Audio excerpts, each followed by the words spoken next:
Hello and welcome. Oh, Marco. All right. Okay. Right. Hello and welcome to the Level Cap Podcast. All right. Here we go. Okay. 1, 2, 3. Hello and welcome to the Level Cap Podcast. That's pretty bad. It's because of the time delay. We can't sync up. We can't sync up, but we can talk about all things Level 99 games, news, The pipeline. only real solution is we have to do a live show together. Ooh. Okay, so who goes where? Do I go there, you go here? Whichever, it's all the same. All right, or otherwise.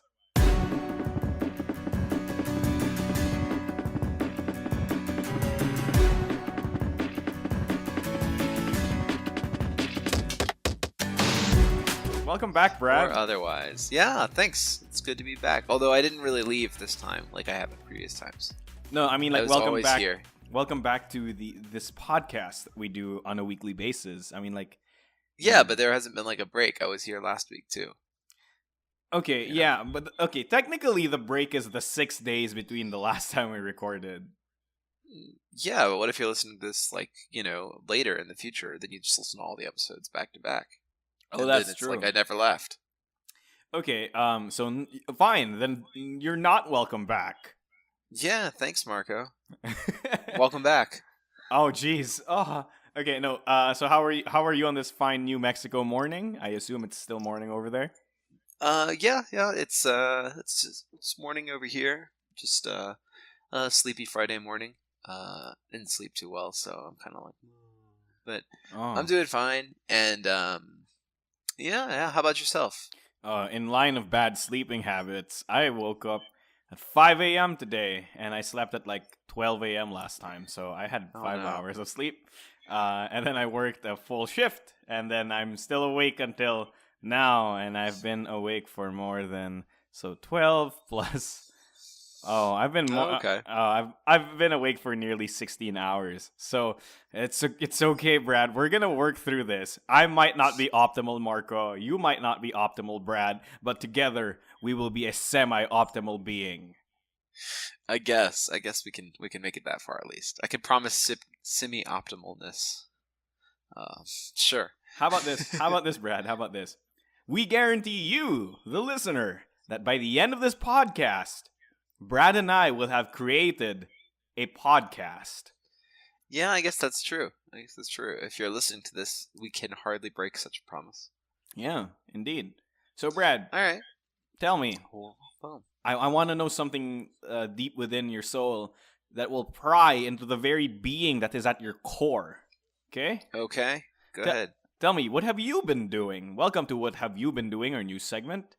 That's all. About what have you been doing? Yeah, what have you been doing this week, Brad? Well, I've been watching a lot of anime this week.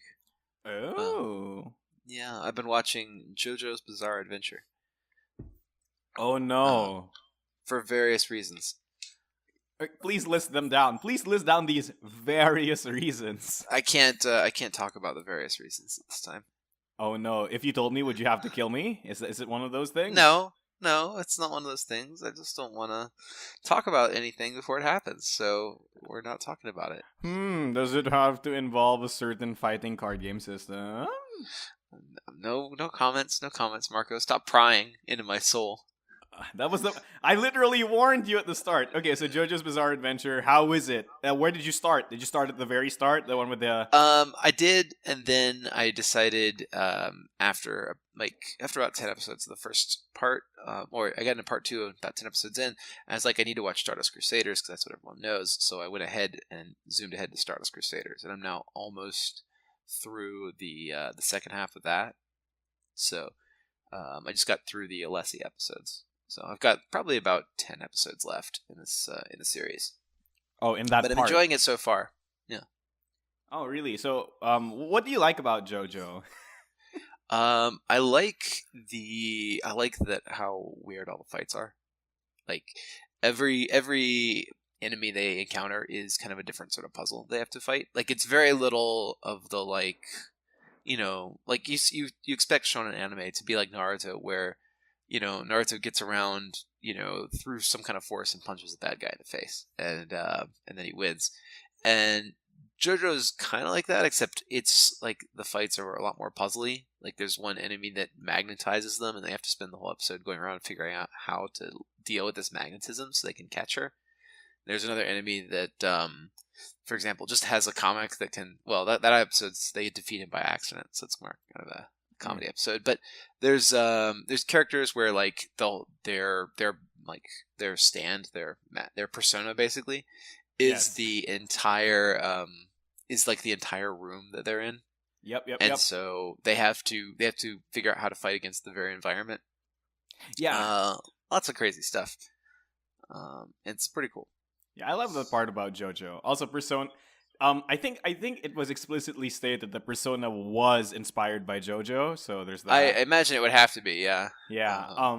And then I think like they even use the tarot cards. So yeah, they even use the tarot cards, right? Like Star Platinum and all that stuff. Yeah. Yeah. In some of the later parts, specifically Diamond is Unbreakable, because as you go through the parts, it goes closer and closer to modern day Japan. So. Mm-hmm. At some point, like in Diamond is Unbreakable, you have stands that can like interact with technology or like do electricity. I think like there was a stand wherein they had to figure out a way to kill a stand that is pseudo immortal or something like that.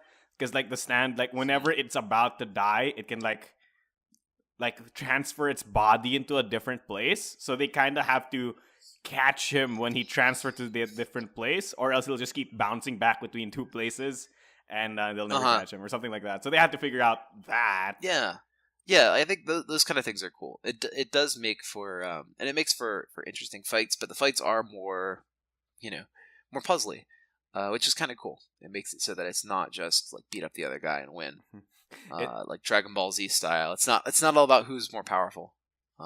People have power and context, and the bad guys try to trap the heroes. And in that sense, it's very. It's an interesting show. I'd say it's worth the watch. Yeah, I would say too. Yeah, we need a JoJo character. Oh wait, we already have one. No, do we? Yeah, it's called Magdalena. Oh yeah, I guess Magdalena is kind of a JoJo character. That's true. Right, or Alumis, I guess. She even stands around for like 10 turns talking about what her actual power is before she uses it on you. It's so true. It's so true. Oh my gosh. Okay, so anything else? Have you been doing anything else, or is that it? That's the main thing. I'm still listening to more audiobooks. But Stormlight Archive is like 150 hours long across 3 books, so I'm not going to be done with that anytime soon. And then just working on a lot of different things. So yeah. Yeah, that's good to know. Yeah. Anyway, how about yourself, Marco? What have you been up to? Well, 2 interesting things. I have recently downloaded a new set of podcasts. This time, not D&D related. So congratulate me. What do you call this? Well, congrats. Thanks. It's a podcast called Story Break, or Break the Story. Wherein like Freddie Wong and a bunch of other Hollywood screenwriters and stuff, they take a concept that's suggested by the audience and they try to make a movie/TV show pilot about it. So like one time they did. So it's like our own segment. Yes, but they are actually industry professionals. That's pretty cool. Yeah. So they tried to make a Legend of Zelda movie, and then they were like, they explained why they thought fan movies of Legend of Zelda weren't as good as they expected them to be, because it's like, why did you keep Link silent protagonist, or you can't just have Link be an adult man running around the place and killing monsters. It's not an interesting story. It looks cool, but it's not an interesting story. So that's cool. Yeah. And then there's another podcast called Ultimate Showdown, wherein you remember that video from Newgrounds like 10 years ago called The Ultimate Showdown? I think it was like 20 years ago, but yeah. Oh, geez, it's 20 years ago? It was a while. Oh. I mean, it was back when they had Newgrounds. Newgrounds still exists, though. Yeah, that's true. But I mean, it's back when they had Newgrounds instead of like Steam or YouTube. Yeah. I get it. So that's basically the concept of their entire podcast. So they make a tournament bracket, a 16-person tournament bracket.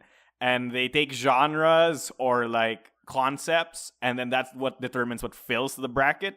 So like in their first tournament, they're doing action heroes, and then they basically spend the time arguing about who would win in a fight, this person or this person. And then they have a third person who judges who debates the best, and then that's the character that moves on in the bracket. Oh, okay. I see. And they do this whole bracket in one episode?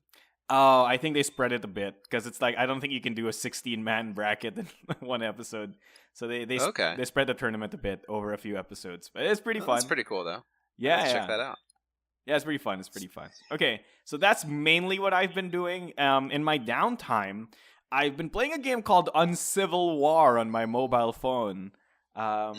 It's very interesting because you know the card game War, right? Yeah. Everyone knows War. So they did a few innovations to it. They gave the cards abilities, like in Hearthstone, like battle cries and stuff like that. Yeah. And then they introduced deck building into War. Okay. Are there actual decisions to make in this war? Yes. Do you have a hand or something now? You have a hand of 3. Traditional war, you don't have a hand. You have a hand of 3. Okay. So cool. Every turn, so basically it's like this, like a coin gets flipped and it's decided who has priority. The person with priority must now play a card in their hand, and then the other person gets to respond. Okay. And then, what do you call this? During your turn, when you have to place a card, you can also mulligan one of your cards for another card in your deck. What other decisions do you have to make? Oh, and the pointing system is, when you win a game of War, it matters. The value of the card that you beat matters. So if your opponent put down a 5 and then you put down a 6, you gain 5 points. So it's a very. If your opponent put down a 5 and you put down a king, you still get 5 points. It's the card you beat that matters. Yeah, it's the card you beat that matters, right? Oh, okay. So there's some interesting decisions you have to make. Like, for example, if it's your priority and you have to put down a card, you usually either want to put down an ace, which is the strongest card, right? Or you put down a 2, so that if they beat your 2, they don't get a lot of points for it.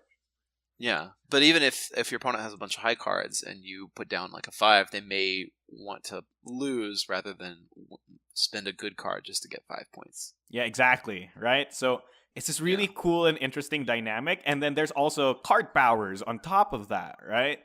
So, for example, like you can upgrade your 3.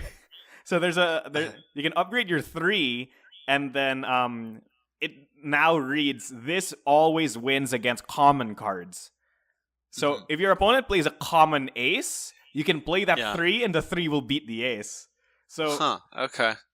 That sounds interesting. I have to look that up. Called Uncivil War? Uncivil War. It's pretty fun. It's pretty fun. The deck building element is really interesting, and I haven't unlocked a lot of the cards yet, but it seems really interesting. I've seen at least like 2 deck archetypes that you can do, so there's that. Okay. Well, I do have some news and stuff for just some quick announcements to throw in before we move on to our next segment. Oh. Can this be a new segment? Can this be a News 99? It's not really a News 99 segment. I just wanted to let everyone know that for BattleCon Online that we've pushed back our latest build by 1 week. So version 11 will not come out on this Tuesday. It'll come out on next Tuesday. Although if you're listening to this podcast, it'll be next Tuesday. Yes. Let me just put, say a calendar date in order to make things easy. It will be February... let's see. 6? It will be February 6th when the next update hits. And that will introduce a new character, and will introduce some new other new mechanics like the store, and we're hoping to get daily quests slotted in by that point. Awesome. Can you spoil who the new character is? Yeah. The new character is Caesar. So we'll be adding a third heavyweight character to the roster, which is nice. Yay! But yeah, and so Caesar will be playable next week. Looking forward to it. Oh man, I've listened to his theme. His theme is so good. Pretty cool, right? Yeah, I was like, at the start, I was like, oh, this theme's okay. It says like ding dong bells and mechanical sounds. I was like, okay, it's Caesar, right? And then, it slowly ramps up, and at around the 3 minute mark, it explodes in intensity, and then at around 3 minute 40 seconds, it dies down. And I'm like, I see what you did. Yeah. It's nice to have someone who's played a lot of the games writing the music for the series. Speaking of music, you can also listen to the OST on YouTube now. Yes. So check that out. Yeah, we uploaded it. I'll put the link in the description of this podcast. Listen to it. Some of the greatest tracks I've ever heard. My favorites are Magdalena's theme and Kimbe's theme. They're both club bangers. Okay. What's so funny about club bangers? It's just not a term I would have thought of myself. That's all. Oh my gosh. Anyway, are you ready to move on to our next segment, Brad? Our wonderful, wonderful pipeline, where Brad talks about development. But don't worry, listeners, it's not going to be pipelines all the time, right, Brad? Yeah, we will be getting back to some character of the week and other lore type stuff next week. So don't worry too much about that. Okay, so what are you talking about this week, Brad? Tell me, what awesome aspect of development does Brad Dalton want to talk about today? Well, I think today I'd like to talk a little bit about version control, and when designing a game, what version are you on? What version are you moving towards? How do you get between here and there, and how do we do it in our office when moving between versions? So let me start with some ground rules. In version control, you typically have you have different levels of versioning. Your top level is your major release, right? So the one that goes to print is V 1.0. Yeah. Everything before that is like 0 point something. Okay. All right, and those are called so you've got your major versions and then your minor versions, and then your minor version is the number after. So for example, on BattleCon Online, we're on V 0.10. So that means that the major version is 0, so it's still pre-release, and then minor version 10 means it's our 10th release inside the 10th public release inside the pre-release. I see. And okay.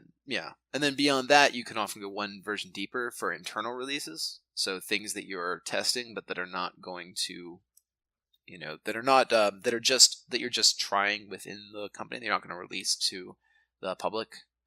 And then if you want to go even further, then it can just be actual builds. And usually in a programming, like the fourth number in your version is the build number. So if it takes me like 300 builds to get this thing right, then or I have to do 300 compiles, then I do all those, and they're numbered the fourth number there. Oh my gosh. So we don't usually go that deep on things. Okay, we I was usually about to go ask. to the third number. I was about to ask, do you even count at this point? Because I'm pretty sure that Cameron does not count that last number. Well, the usually last number is handled by your compiler automatically. So Cameron will handle that. But anyway, but video games, you can read a lot about versioning in video games. I want to talk a little bit about version control in board games. Okay. So currently, so when do you call it a version? So for me, a major version, or at least a release version, is the version that is when I write a new rulebook. So each time that the rulebook receives a major update, or that I print out a new rulebook, or write a new rule sheet, that's what I would consider a major version. So when I say that we're on 7th Cross, version 35, it's because I've written 35 major rulebook revisions throughout the development of the game. I'll talk more about the some of the benefits of versioning a little later on. So my current version is actually 0.35.3. And we're calling this version Release Candidate 1 because I don't believe there'll be a version 0.36. I think it's going to be, 35.5 or something, and that'll go to release because I'm not doing any more major rulebook revisions. Oh, you think it's solid? You think it's solid? I understand the workflow of the game, the major skeleton of the game is all locked into place. That won't change anymore at this point forward. We're doing, we might do a few minor tweaks to the combat system and the way that cards move and the way that you get some cards, stuff like that.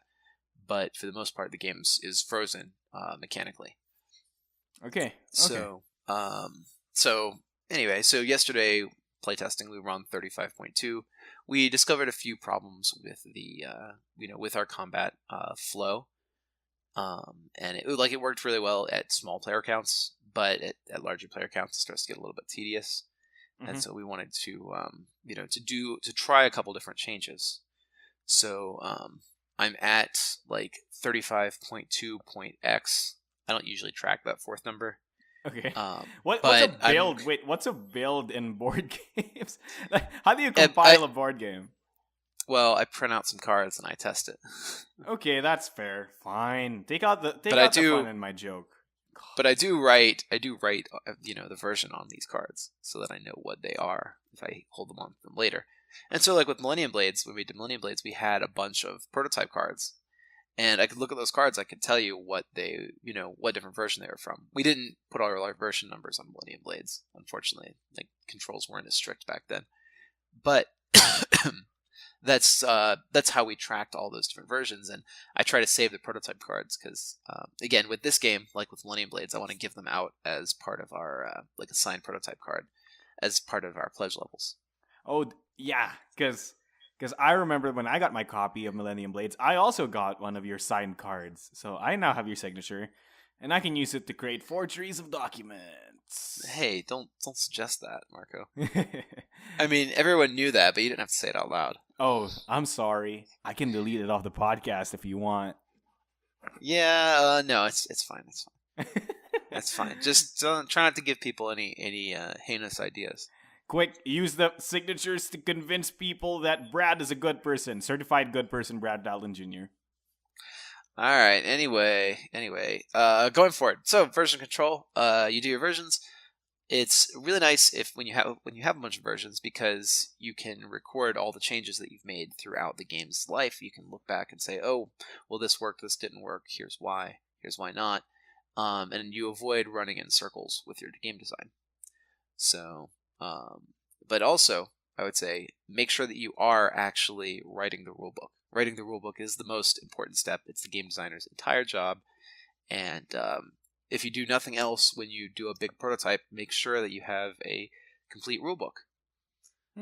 So, anyway, so that's pretty much all I have to say for pipeline development type of stuff today. Is control your versions. Make sure you're maintaining your rulebook, and make sure that you're keeping your versions separate so you know what major changes you're making to a game. And between each major version you do, write down a change log so that you can say, like, these are the problems we encountered. Here's how we intend to fix it in the next version, and here's what's changed between the two versions. And then you have a clear map of why you did what you did and why you did it. And that'll help going forward as the game's development runs longer. You'll remember why, because a lot of our playtesters are like, yeah, I really like that version where we did so-and-so. And you can look back and you can say, well, maybe you forgot why we took that out, why we changed that. What problems that it introduced that were intractable. Yeah. So can I ask you a few questions before we move on to our next segment? Because sure. I feel like this topic is really interesting. So you said that we have like 3 numbers, right? Mm-hmm. Well, 4. So when you say major release, like, so that's every time you change the rule book, is that the first number or the second number? That's the first number. So, like, we're on, like, Trials is actually, like, BattleCon 3.0. Where, like, actually, I guess it would be BattleCon 4.0, because Fate would be 3.0. And Dev would be 2.0, because we changed the base rulebook a little bit in each one of those games. With War, was the first release, obviously, is 1.0. Dev, we introduced the new special action, new board the new state. special action, and the new starting positions, which would be 2.0. And then Fate introduced a force gauge, would be 3.0, and then Trials introduced, like, updated that force gauge, and also introduced some other like small technical fixes and stuff, but made it 4.0. Yeah. So each of our public facing releases gets a major version number. Okay. And then the second number is every time you did rule book changes internally without, like, publishing it. Yeah, that's correct. I see. Okay. So here's an interesting question that some listeners might want to ask you in regard to this, right? Like, what do you call this? What usually prompts you to change a huge part of the rule book? I know the answer is, oh, because in testing it didn't work out. But like, what really constitutes that kind of change to be like really, really, really major? Because it could be just something like, oh, instead of 3 tokens, it's 4. Does that count as a major change to the rule book or not? No, that would be a major change. A major change would be if you added or removed a mechanic or changed the way that a mechanic functions in a big way. So if you have to, gosh, it's hard to say like if you have to write a page or something, but if you have to open up a new heading in your rulebook or take out a heading, then it probably constitutes a minor version change. Would it be like would it be safe to say that like a major change would be you have to re-explain the rules to a player who's already played it before? Yeah, I would think so. Okay, I see. So here's another question. How many versions does it usually take you? So we talked about this earlier, right? In the previous episode, we talked about core design concepts and the core design document and how much that will save you a lot of time. And this versioning you've done actually helps with that core concept thing we were talking about earlier, because the core concept makes sure that you go through the least amount of versions as possible, and the versions make sure that every time you do make a change, you remember why you made that change, or you remember at least what the previous versions of your board game looked like. So, and I have to confess that, like, when I say I'm on 7th Cross, like V35, it's because I didn't implement a lot of these procedures. A lot of the big ideas of development that we're putting into place now were developed because we had such a rough time on 7th Cross. Because of a lot of the problems that I'm talking about. So, in some sense, it's like, do as I say, not as I do. But these are plans that we're putting into place for our developments beyond 7th Cross. I'm really interested in the development of 7th Cross. Like it's been years in the making at this point, right? Year and a half. Oh, yeah. That's more than a year. I started in like September 26 or September. Yeah, I think it was September 2016 that I really seriously sat down and started working on this. And I didn't even know what it was I wanted to make. I kind of had an idea for the theme. And I think that's one of the big problems with the game, or with the game's development, is now I know kind of what it's going to be, and I'm happy with what it's going to be, but the time I spent finding that probably could have been abbreviated quite a bit. I mean, yeah, I think that's a problem with a lot of hobby designers like myself, right? I just go like, I want to make a MOBA board game, and then that's it, right? like this. That is the one you hear the most commonly, is I want to make a MOBA board game. Which is my mistake. Well, Oh my gosh. Well, to be fair, my board game is no longer a MOBA board game, so there. Ha. So Brad, tell me one thing. One last thing about this version topic that we were talking about before we move on to our next segment. I want to really ask you about those version numbers. Do you think you could tell us what the craziest thing was that caused you to change into a new version? So, like, what was the most heinous thing that's ever happened that made you change to a new version? I don't know if I have any version control stories. I definitely have like full restarts that I've done. So I don't know. It's hard to say. Like, it's a lot of little things, and it's what we call like scope creep or scope drift, where you start with one plan in mind, but then like as you develop, you kind of shift into a new focus, and that focus takes over and becomes your main focus. So I don't know that there have been any responses that I've got that have been really, really major. When I decide to go forward to a new version, I look at how satisfied I am with the game, and if after playing a game I'm excited to explore more, play again. If I don't feel that way, then there's not much that will save a version. Oh, so you just hard reset at that point? Not hard reset, but like for example, in the current battle test of 7th Cross that we had yesterday, we played the game and it functioned and it worked fine, But we get to like phase 2 of a monster, and we weren't really excited to go into phase 2.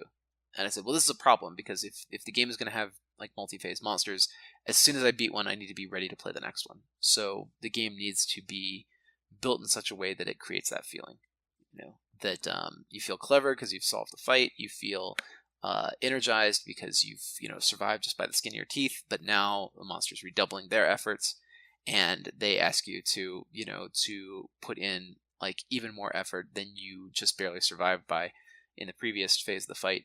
I think that kind of tension is really cool, and the game needs to be able to create that, and needs to be able to feel like you're building towards something. And our last version, 35.2, didn't really have a big build. It was kind of like a lot of like guys versus monsters type games, where you come in with a number of skills, you beat the monster, and then you get upgrades afterwards.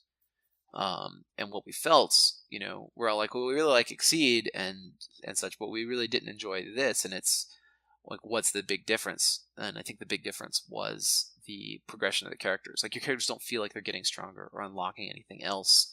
And I said we have to have that aspect where characters are getting stronger mid-fight, or are teching up mid-fight, as well as getting whole new abilities after the fight. So anyway, so that's what we're working on for 35.3 is making progression a part of the battle. Wait, 35.3. I thought it would be a 36. Oh, I thought it would be because 36.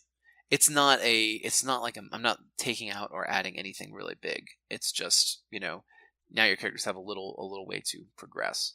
If it works, then it would go to something like 36, and we'd freeze it there. But I don't even know. The game is so big that a small combat change doesn't really constitute a version change anymore. Oh, okay. I'd have to take out or add some kind of whole system for it to be like a brand new version. To be fair, like I think I get that, right? Because like, knowing the scope of this game, Seventh Cross's rulebook must be like a freaking novel at this point. No, the rulebook is actually not that long. Sorry, what's the thing you called the other one? The adventure guide, which is all the things you can encounter. That's getting pretty long. Is it a novel long? Maybe. I can do a word count real quick. Uh-oh. Let's see. It's 29,000 words right now. Oh, jeez. But that includes all my notes too. Oh, but that's still a lot. Like, assuming your notes take up like 40%. It's really not. It's really not. Your average novel is 100,000 words. So I'm at like a third of novel length at this point. Okay, but you'll get there. I believe in you, Brad. So that pretty much does it for the pipeline, where Brad talks about development. If you guys want us to talk about a specific aspect of development, or for our next episode, if you want us to talk about the specific character, please tell us in the comment section down below. We look at them, and we will get them to them eventually. Remember, in the next episode, it will be like, we will be recording it at some point. So get your comments in fast so that Brad can see them and prepare properly. Yeah, because we need to know. Oh, and it can be a character from any of our games. It doesn't have to be BattleCon. It doesn't have to be an Indians character. But avoid Exceed Season 1, because... Well, those aren't our characters, so I can't give you lore on those guys. Exactly. I have to just go to Jasco and say, hey, tell me about Red Horizon. Hey, why is Vincent the president? Who voted for him? Yeah. All right. So, all that kind of stuff. But yeah, we'll try and do some more lore in the next episode. Yeah. So look out for that. We listen to you, our dear fans. All right. Now let's move on to our 99 questions, where we ask 99 questions to Marco and Brad. Brad, are you ready to answer these hot bait questions fresh off the press from my chest? Yeah, go for it. All right. Let's do it. Question number 1. This is a question that I might modify a little bit after I ask it. If you were a BattleCon character, what would your UA and optimal playstyle be? So this would be interesting if I answered it for myself and you answered it for yourself. But what would make it more fun is, hey Brad, if I were a BattleCon character, what would my UA and optimal playstyle be? Okay. So I think your well, obviously, Marco, your character type would be... Say it. Tactician. Oh, dang. No. Because you spread out media presence all over the internet, and then once someone falls into your media presence, it's too late. You've got them. Oh my gosh, they are in my Yep. web. Yep. Oh my gosh. That would Okay. be the catchphrase. The character's like, "You're in my web now," and he's talking about the World Wide Web. Of because, course. now you're in his or social web, and and then he traps you in a video and forces you to play card games for your soul. Yeah. Okay. Then I send them to the Shadow Realm. Okay. So that's. So anyway, Yeah. so there you go, Marco. Subverted. Oh my gosh, subverted. Everyone probably is kind of disappointed. Okay, now you ask the question. Now you ask the question and I'll do it for you. Okay.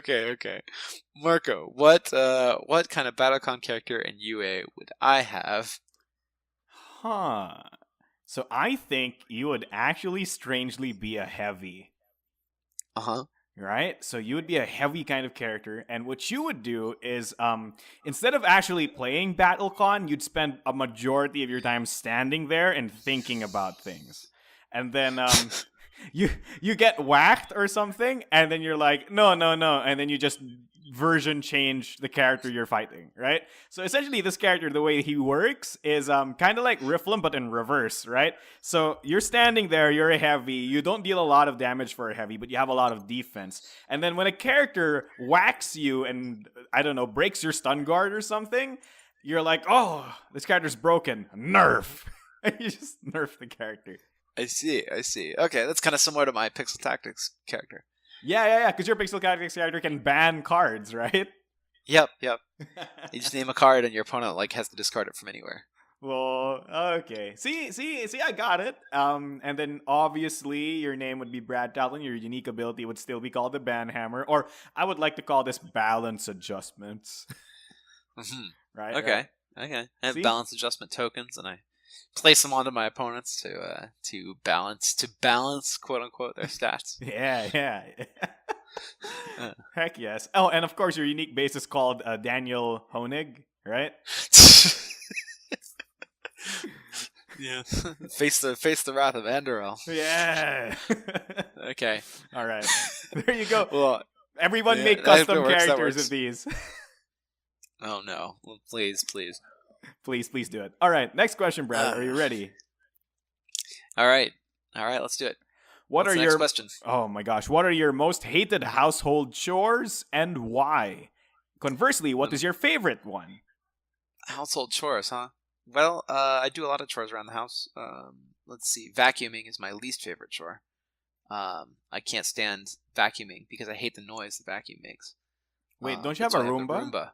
Okay. Yeah, that's why I have a Roomba, so I never have to vacuum. When we do have to vacuum, my wife vacuums instead. Go Linda. Yeah, but then I do the dishes, and because I do most of the cooking, so I do most of the dishes. Okay. I know it's not supposed to work that way, but not having to do vacuuming makes it all worth it. I mean, that's the kind of compromise you have to make when you enter into a union like a long-lasting relationship. Yeah, I guess so. What about you, Marco? You Wait, what's your favorite? What's your favorite? Oh, I just said like dishwashing. Oh, you like dishwashing. I'm the reverse. I hate dishwashing. Because but it's such a good feeling when dirty pots are suddenly clean and shiny. Oh no! I love that feeling, but I don't know. It's like I guess the way I stand, or at least I'm just not used to standing for such a long time while also exerting a lot of effort cleaning dishes. But I don't know. It's like, your hands get wet, and I like wearing long-sleeved shirts, and I like wearing jackets. Rah. Sounds pretty weak sauce to me. Oh my gosh, Brad. My back hurts, and Oh, good. Get out. Hey, don't tease me, okay? Usually the maids do it. Yes, butlers, please. Okay, you have a favorite chore? Paying the butler? My favorite chore is called work, Brad. No, my favorite chore has to be, oh my gosh, it's sweeping the floor. How sad of an existence do I live? Yes, it's called, I like sweeping the floor. I don't know, like you know the feeling you get when you like clean the dishes. I get that feeling when the floor gets clean, or rather, Oh, okay. I like the feeling when I see all the dirt that was distributed across the floor pile up into this pile that I just get to put into a dustpan and then throw away. And I'm like, that's Oh, satisfying. okay. Huh. Well, I guess it takes a lot of people to put together a household. It's good when you have help that is got different preferences than you. Yeah, definitely. You know, and that's why you get kids.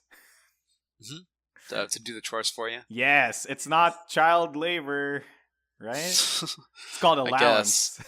I think my mom would disagree with that strategy. Oh my gosh, why? What did your mom do? Well, her kid. Let's just say her kids weren't very good at doing the chores. Okay. Okay. Okay. Cool. So what's our last question for this? Oh this my. episode? Oh, this is see. This is life finds a way, Brad. Even on this episode where we were like, let's not do a character of the week. People are still asking us lore questions. So our last question is: are Voco zombies fast zombies or slow zombies? Well, I think that depends entirely on the song. So, they you can play something fast and they'll run fast. You can play something slow and they'll shamble. I think it's all in the stroke of the guitar. Of brains. Yes, brains. I'm still mad about the fact that the name of the guitar. Yes, I'm still mad about the fact that probably because the guitar's name is Brains, all the zombies will moan brains every time they do something. Probably. Oh my gosh, you're telling me that's not canon? You have to make it canon. I haven't canonized that yet. Details like that you can fill in for yourselves. Well, it's my head canon, okay, Brad? You can't change it. Would you say it's your brain's canon? Hey, I guess that's it means we have to end the episode now. We're sorry, everyone. That was pretty bad. I'm sorry. I'm sorry, everyone. It's Brad. Look, I understand, like, we're not at optimal, but really, yeah. Anyway, all right. Well, next week we'll be back and fully rested and ready to do more lore and bonus segments. So look out for those. So, as usual, it has been me, your host, Marco DeSantos, also known as Mechanic Critic, and with me has been my wonderful, amazing Brains co-host, Brad Talton. And we would like to thank all of you for listening to the Level Cap podcast. Again, if you like this podcast, share it with a friend. Leave us a comment. If you don't like it, share it with an enemy. Oh. Yeah. Key marketing strategy. I see there. I see. So, whether you use us to amuse your friends or besmirch your enemies, we hope you enjoyed this episode, and we hope to see you next week. Bye-bye. Bye-bye. Happy gaming. Don't forget your special action, unless you're giving the podcast to your enemies, and they'll forget their special action. And then you'll have an advantage. But once you use your special action, they'll probably remember theirs. And then they'll be like, hey, I forgot my special action. And then they'll get their special action back. And they'll use it against you. So it's really, just maybe the best thing to do is to start the game and then only remember halfway through if it actually benefits you to have your special action. But then if you don't, you just say, oh, I forgot. And not mention it. Yeah. Do that. Or finish her and kill them. Yeah. All right. Bye. What was that at the end? I was trying so hard not to laugh. Pro strats,